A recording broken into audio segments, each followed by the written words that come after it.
बुलावे तुझे यार आज मेरी गलियां बसाऊं तेरे संग मैं अलग दुनिया। আসসালামু আলাইকুম আন্টি। ওয়ালাইকুম আসসালাম। আমি ঈশিতা, আপনার ছেলের বন্ধু হই। ওকে একটু ডাকেন তো। बुलावे तुझे এই মেয়ে, তুমি এখানে কিসের জন্য এসেছো? যাও, আমার ছেলের কাছে তোমার কি কাজ? যাও যাও যাও, তুমি চলে যাও। दोनों में जरा भी फासले बस एक तू हो एक मैं हूँ। এই মেয়ে, এই আরে আরে, ঘরের ভিতরে ঢুকে যাচ্ছ কেন তুমি? বেশ করেছে ঢুকেছি। ওই আপনার ছেলে আজকে ওর একদিন কে আমার একদিন। দেখ না, আমার কোনো দোষ নেই, আমার হাতের ফাঁকে মেয়েটা বাড়ি ঢুকে ঢুকে পড়লো। এই মেয়ে ভিতর ঢুকছে কেন? যাও, বেরিয়ে যাও। মেরে একবার হাত পা ভেঙে ফেলবো। এই এত কিসের অহংকার তোমার? বাড়ি নেই গাড়ি নেই, বেকার একটা ছেলে, এমন ভাব করতেছো যেন জমিদারের না। তুমি চিনো না আমাকে? আমি কে? আমি রায়হান চৌধুরীর একমাত্র বোন। সব ছেলেরা আমার পিছনে ঘুরে, আর আপনার ছেলে কি করছে? তার পেছনে আমাকে ঘোরাচ্ছে। সমস্যাটা কি তোমার? কারণ তোমার বাবার অনেক সম্পত্তি, তোমরা অনেক বড় লোক, আর আমরা হলাম মধ্যবিত্ত। তোমাদের সাথে কখনোই আমাদের যায় না। কে বলেছে যায় না? আমি বলেছি নাকি আমার বাবা এসে বলেছে? তুমি বলতে হয় না, এটাই চিরচাইতে সত্য, এটাই বাস্তবতা। বড় লোকরা কখনোই গরিবদের ভালোবাসা মেনে নেয় না। দেখো সাইমন, তুমি বুঝতে ভুল করছো। আমার বাবা খুব ভালো মানুষ, আর সবচেয়ে বড় কথা আমার বাবা আমাকে অনেক ভালোবাসে। আমার বাবা কোনো কথাই ফেলতে পারে না। এগুলো তো শুধু সিনেমাতেই সম্ভব, বাস্তবে না। আরে না, তোর বাবাকে আমার বাবা মেনে নিয়েছে না। তোর বাবার কি টাকা পয়সা ছিল নাকি? আমার বাবা তো শিল্পপতি ছিল, কই তাকে মেনে নিয়েছে না? কত জামাই আদর করে, তুই দেখেছিস না? যে আমি তো সেটাই তো বলার চেষ্টা করছি। একবার আমার বাবার সাথে কথা বলে দেখুক, তাহলে তো সব ক্লিয়ার হয়ে যাবে। বাবা, একটা আবদার নিয়ে এসেছি। আমার কাছে আমার আম্মাজান আবদার নিয়ে এসেছে। আগে বলো, আমি যা চাইবো তা তুমি রাখবে। আমার আম্মাজান আমার কাছে একটা আবদার করবে, আর সেটাকে আমি ফেলতে পারি? হ্যাঁ, আমার 10টা না 5টা না, একমাত্র আম্মাজান। বলেন আপনি কি চান, আমি আপনার আবদার মেটাবো। বাবা, আমি না একটা ছেলেকে পছন্দ করি, ভালোবেসে ফেলেছি। বাবা, আমি ওকে বিয়ে করতে চাই, তাই আজকে ওকে নিয়ে এসেছি। ড্রয়িং রুমে বসে আছে তোমার সাথে দেখা করবে বলে। কি হলো বাবা? না না, এ তো অনেক খুশির খবর, অনেক খুশির খবর। আমার আম্মাজান একজনকে পছন্দ করেছে, আর আমি সেখানে অমত করতে পারি? 10টা না 5টা না, একমাত্র আম্মা আমার। আমি অবশ্যই আপনার আবদার রাখবো। তো বাবুজি, তোমার নাম কি? জি, সাইমন। তোমার বাবা কি করে? আমার বাবা নেই, খুব ছোটবেলায় তিনি মারা গেছেন। তোমার মা?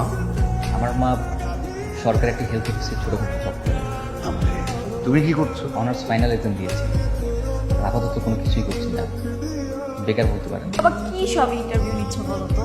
তুমি যোগে হ্যাঁ করেছো সেটা বলো। আমার আম্মাজান যেহেতু তোমাকে পছন্দ করেছে, কাজে আমাদের এখানে আর কোনো ওজোর আপত্তি থাকা চলবে না। হ্যাঁ, মানে তুমি ইয়েস। যদিও আমার বন্ধুর ছেলের সাথে আমার মেয়ের বিয়ে দেওয়ার ইচ্ছা ছিল, but কিছুই করার নেই। আমার মেয়ের পছন্দের উপর তো আর কারো কোনো কথা থাকতে পারে না।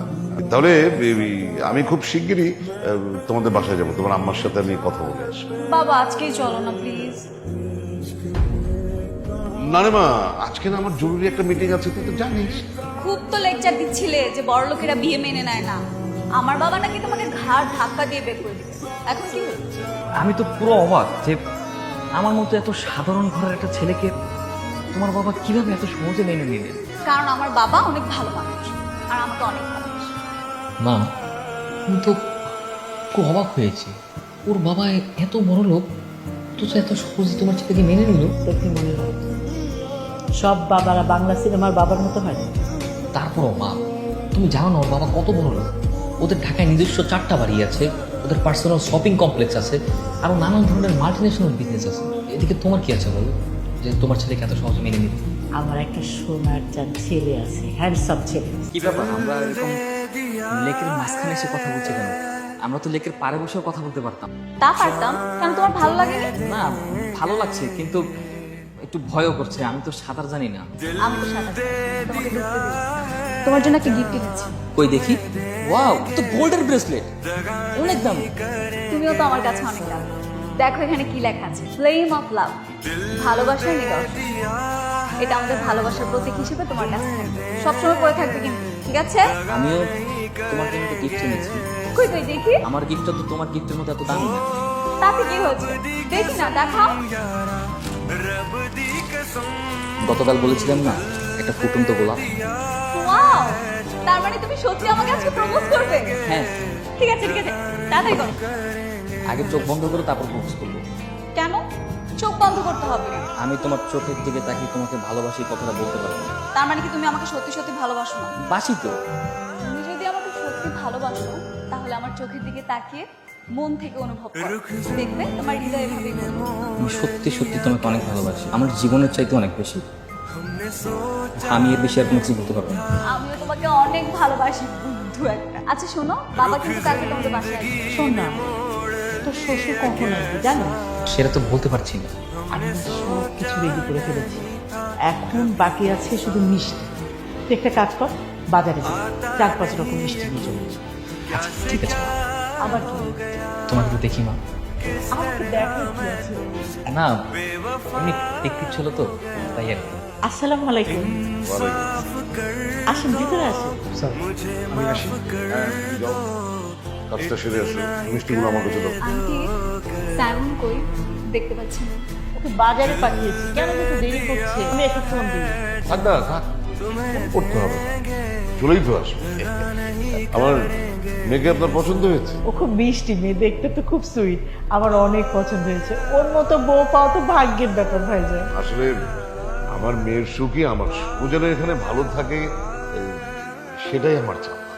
বাবা অনেকক্ষণ ফোনটা করছো না, বন্ধ হয়ে আছে। এত অস্থির আবার কি আছে, চলে আসবে। অনেক দেরি হয়ে গেছে, চলেন আপনারা খেয়ে নিন। এমন আসুক না, একসাথে খাবো। না না না, আসলে অনেক দেরি হয়ে গেছে। আসি। সন্ধ্যা তো হয়ে আসলো, এমন তো এখনো এলো না। আমার তো খুব টেনশন হচ্ছে ছেলেটাকে নিয়ে। টেনশনের কিছু নেই। অল্প বয়সী ছিল না, হয়তো বন্ধুদের আড্ডায় আটকে গেছে, হতেই পারে। অসুবিধা নেই। আমরা আরেকদিন এসে বসবো।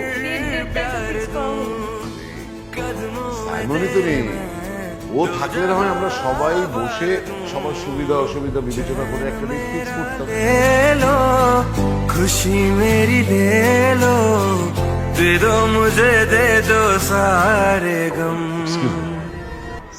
হ্যাঁ বলো।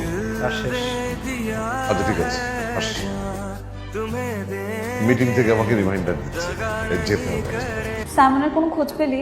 না রে, ওর আত্মীয় স্বজন পাড়া প্রতিবেশী সব জায়গায় দেখছি, ওর খোঁজ কোথাও পাচ্ছি না। আচ্ছা কথা কাটাকাটি বা রাগারাগি হয়েছিল? না না, কোনো রাগারাগি হয়নি। আজকে আমাদের বিয়ের ডেট ফাইনাল করার কথা ছিল। আচ্ছা তুই একদম চিন্তা করিস না, আমি একটু খুঁজতেছি, ঠিক আছে? একটা কাজ করি, ওর মাকে একটু ফোন দিই। হ্যালো, আসসালামু আলাইকুম আন্টি। ওয়ালাইকুম আসসালাম। সাইমনের কোনো খোঁজ পেলেন? না না না, খবর পাইনি। এখন আমি কি করি, আমার খুব টেনশন হচ্ছে। না না আন্টি, আপনি একদম টেনশন করবেন না, আমি আছি তো, আমি খুঁজে বের করছি। অনেকদিন তো হয়ে গেল, সাইমনের কোনো খোঁজ নেই।